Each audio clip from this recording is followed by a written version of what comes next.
Bon dia. 2 de cada 3 metges residents es plantegen marxar un cop acabada la formació a causa de la càrrega de treball i els problemes amb la conciliació familiar o personal.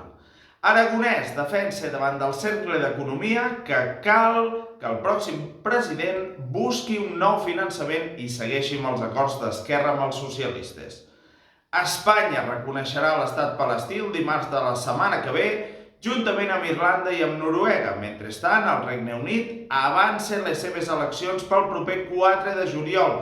I encara en política, l'alcaldessa de l'Hospitalet, Núria Marín, després de 16 anys, deixarà l'alcaldia en favor del regidor David Quirós el proper 15 de juny.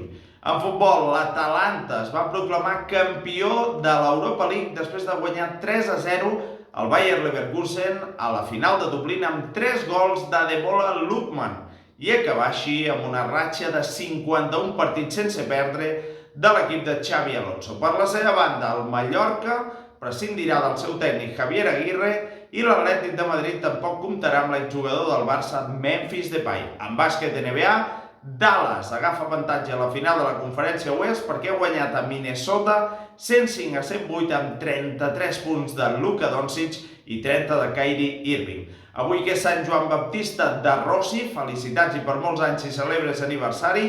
El temps, matí de ruixats, per tant agafem paraigües, i tarda més airejada amb temperatures primaverals. Això és tot per ara, gràcies per la vostra atenció i esperem que passeu un molt bon dia.